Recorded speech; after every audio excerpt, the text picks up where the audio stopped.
क्या आपको पता है भगवान के कुल अवतार कितने हैं? 10 नहीं, 20 गलत, 100 गलत। कैसा रहेगा अगर हम आपको 6 विभिन्न प्रकार के अवतार का वर्णन करें और उसके बाद आप ही हमें बताएं। आइए देखते हैं। 6 प्रकार के अवतार: पुरुष अवतार, लीला अवतार, गुण अवतार, मनवंतर अवतार, युग अवतार और सत्यावेश अवतार। पुरुष अवतार भौतिक ब्रह्मांड में भगवान नारायण के 3 प्राथमिक विस्तार हैं। उनसे ही भौतिक ब्रह्मांड का सृजन प्रारंभ होता है। पहला कारणोदक्षाई विष्णु, जो उस कारण सागर में योग निद्रा में सो रहे हैं, जिसमें अनंत ब्रह्मांड ऐसे तैर रहे हैं जैसे समुद्र में बुलबुले। जब वे सांस छोड़ते हैं तो वे ब्रह्मांड उनके शरीर के छिद्र से निकलते हैं और उनके सांस लेते ही वे नष्ट होकर फिर से उनके शरीर में समा जाते हैं। इसलिए कारणोदक्षाई विष्णु भी मात्र एक ही है। और क्योंकि वे अनंत ब्रह्मांडों यानी कि समस्त भौतिक जगत की उत्पत्ति के अंतिम कारण स्वरूप है, उन्हें कारणों के कारणकार कारणोदक्षाई विष्णु के नाम से जाना जाता है। दूसरा है गर्भोदक्षाई यानी हिरण्यगर्भ विष्णु, जो हर एक ब्रह्मांड के भीतर बसे गर्भोदक सागर में अनंत शेष की सर्प सैया पर लेटे हुए हैं। सभी ब्रह्मांडों के अपने अपने एक गर्भोदक्षाई विष्णु होते हैं, इसलिए गर्भोदक्षाई विष्णु की संख्या अनंत है। और हर उन गर्भोदक्षाई विष्णु की नाभि से दिव्य कमल खिलता है, जिससे भगवान ब्रह्मा प्रकट होते हैं और परमात्मा के उपदेश से उस खाली ब्रह्मांड में समस्त लोकों की रचना करते हैं। और तीसरा है क्षीरोदक्षाई विष्णु,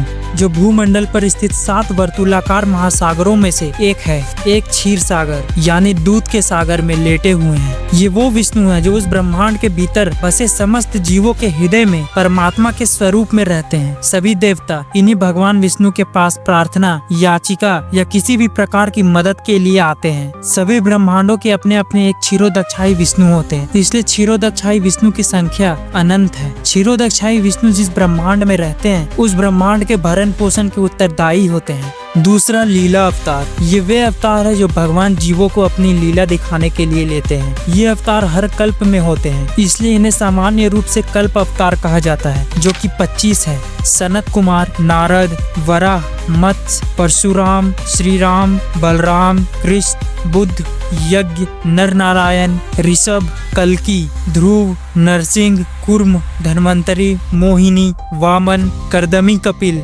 दत्तात्रेय, हैशीर्ष, हमसा, पृथु और व्यासदेव। तीसरा गुण अवतार, समस्त भौतिक ब्रह्मांड प्रकृति के 3 गुणों से बना है, जो कि है सत्व, रजस और तमस। इन हर एक गुण को नियंत्रित करके ब्रह्मांड के सृजन, संचालन और विनाश करने के लिए भगवान 3 रूप लेते हैं, जिन्हें गुण अवतार कहते हैं, जो कि है ब्रह्मा रजोगुण यानी सृजन, विष्णु सतोगुण यानी संचालन, महेश तमोगुण यानी विनाश। ब्रह्मा विष्णु महेश। चौथा है मनवंतर अवतार। ब्रह्मा के प्रत्येक दिन में 1000 महायुग होते हैं, जो कि 14 मनु यानी मानव जाति के पिता के शासन काल में विभाजित हैं, जिन्हें मनवंतर कहते हैं। उन प्रत्येक मनुओं के शासन काल से जुड़े अवतारों को मनवंतरा अवतार कहा जाता है, जो कि है यज्ञ, विभु, सत्यसेन, हरि, वैकुंठ, आजित, वामन, सर्वभौम, ऋषभ, विश्वकसेन, धर्मसेतु, सुधाम, योगेश्वर और ब्रह्मधानु।